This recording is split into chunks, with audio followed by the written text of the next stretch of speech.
네, 안녕하세요. 여러분들의 구독과 좋아요로 이 채널이 유지되고 있습니다. 네, 항상 구독자님, 멤버십 회원님들에게 감사하다라고 말씀을 드리면서 자, 이번 내용은 피터 틸 관련된 내용을 한번 준비를 해 보았습니다. 같이 한번 보도록 하시죠. 이번 피터 틸 펀드가 이번에 이더 DAT 기업들 정리하는 모양새가 좀 나와 주었는데요. 대부분 좀 더 자세하게 보게 되면 이 비트마인 비중에서 이 파운더스 펀드라고 해가지고 이제 실질적으로 피터 틸이 관리하는 회사라고 보시면 될 것 같습니다.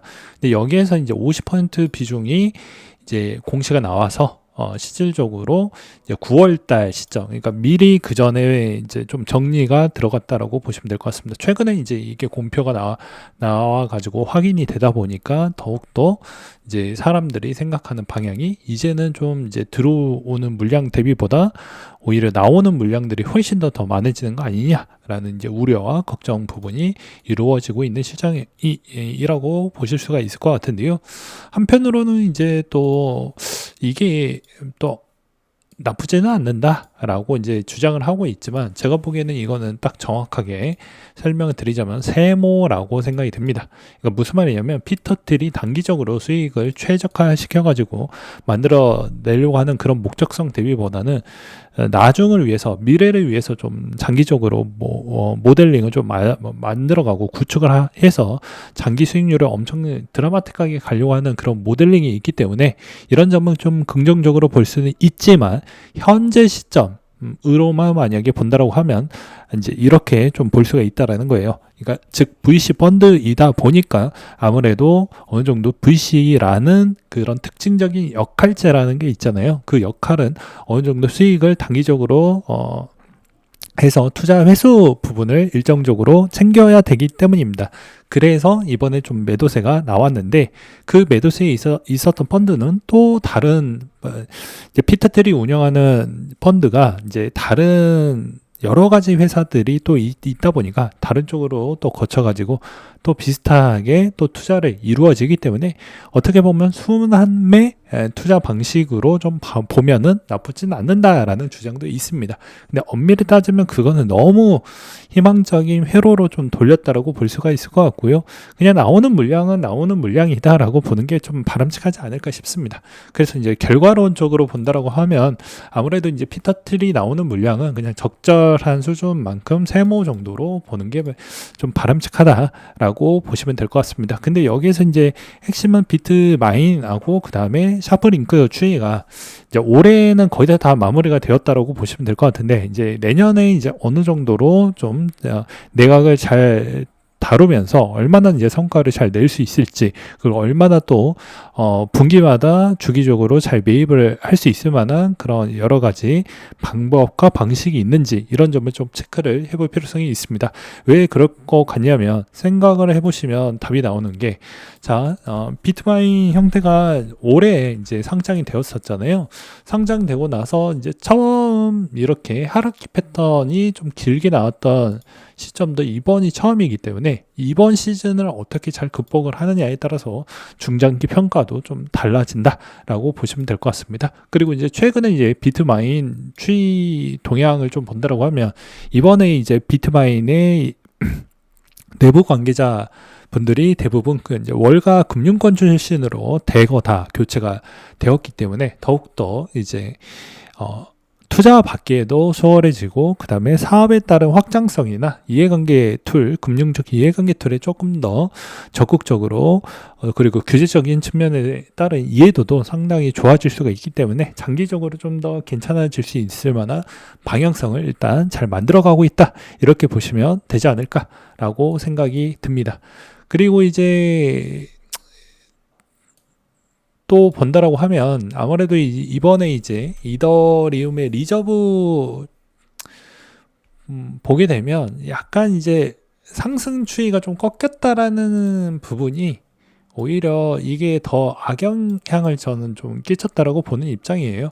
그러니까 엄밀히 따지면은 솔직히 한 7월달 기관 대비부터 상승 추이가 좀 많이 나왔었는데 이게 이제 좀 꺾이다 보니까 아무래도 이제 더 이제 오히려 반대 쪽으로 공격을 하려고 하는 대상자들이 지금 시점이 좀 적합하지 않겠냐라고도 볼 수가 있는 것이죠. 그리고 DAT 기업들에 따른 한 달간 17% 감사한 점이 부담이 되어가고 있고, 또 보이지 않게 이것저것에서 나오는 물량들도 꽤 많이 나와주고 있다 라는 점도 또 다소 약세를 만들어가는 그런 과정이라고 생각이 들기도 있습니다.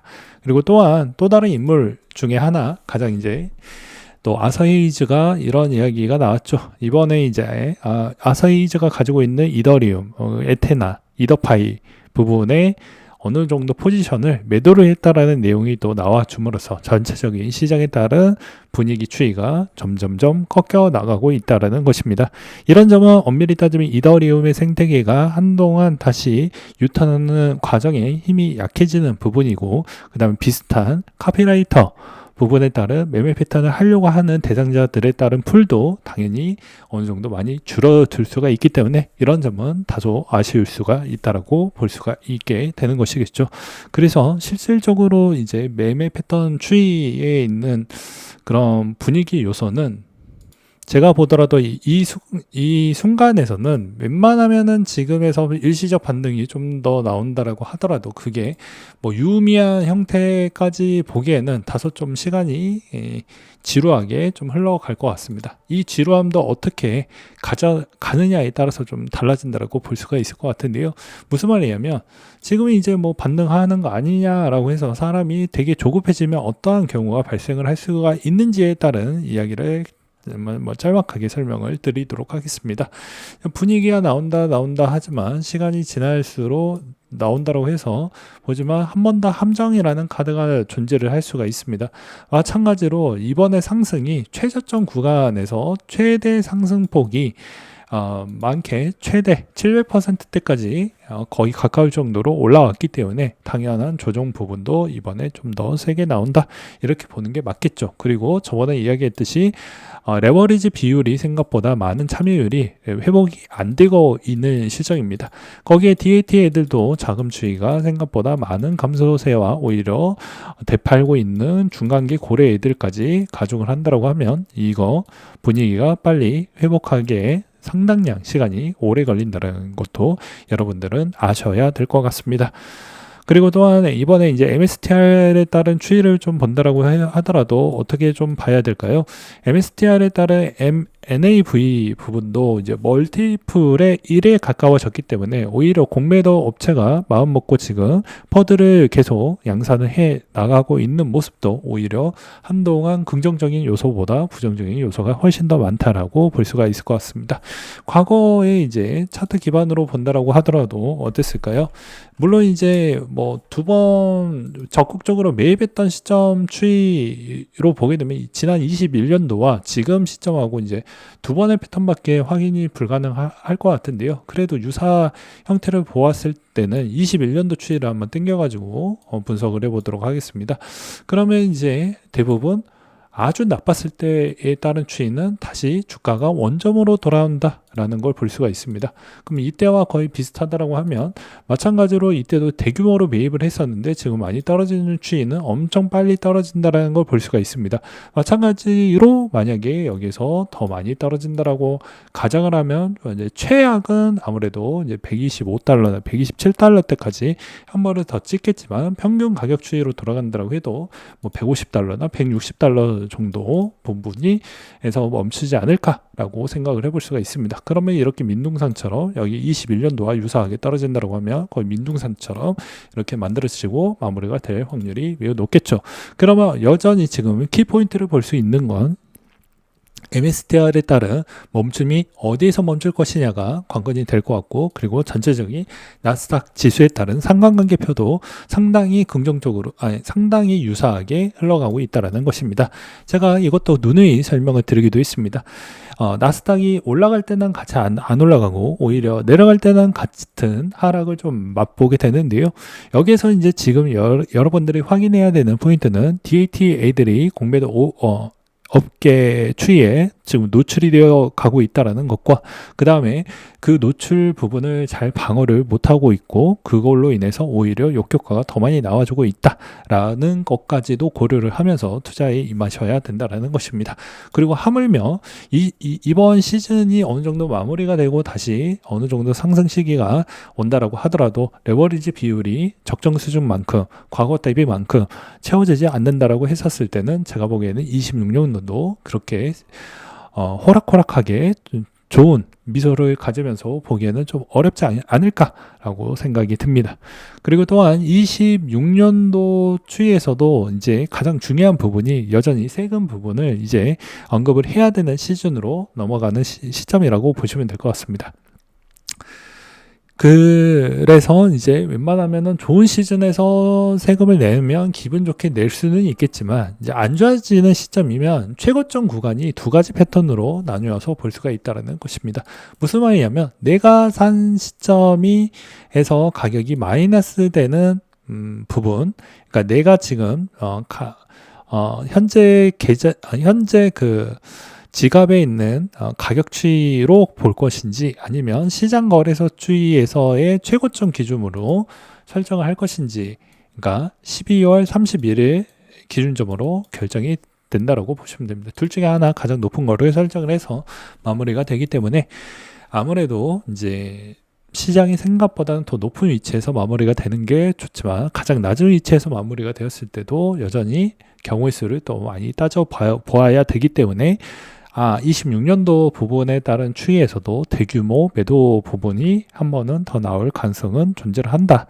그래서 오히려 4분기에 가까워지면 이런 점도 별로 좋지는 않을 것 같다라고 생각을 해볼 수가 있을 것 같습니다. 이제 보이지 않게 한국이 생각보다 비트코인 보유량, 개인이 가지고 있는 비트코인 보유량이 생각보다 그래도 많이 있기 때문에 이런 점을 좀 고려를 해야 된다. 그리고 선물에 참여하는 비중도 생각보다 높기 때문에 이런 이야기를 언급을 드렸다라고 보시면 될 것 같습니다. 그리고 또한 우측에 보게 되면 이제 지난 1년간 수익률 추이에서도 2배 마이크로 스트래티지 이 부분은 제가 저번에도 이야기를 했습니다. MSTU가 좀 더 좋지 않을까요? 했는데 제가 이것저것 계산하기가 상당히 복잡하고 어렵고 거기에 따른 경우의 수까지 대입을 할 바에는 차라리 BITU로 좀 가셔라.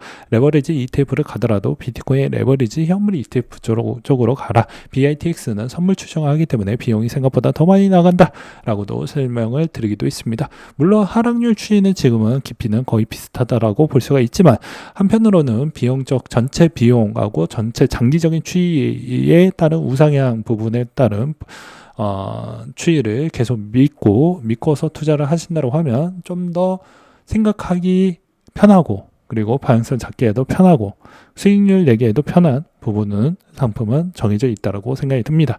그래서 굳이 더 위험 요소 2배라고 하지만 실질적인 4배 이상에 따른 레버리지를 쓰고 있는 MSTR에 투자하는 건 좀 바람직하지 않는다라고 저는 말씀을 드릴 수가 있을 것 같습니다. 네, 이상으로 마치도록 할게요.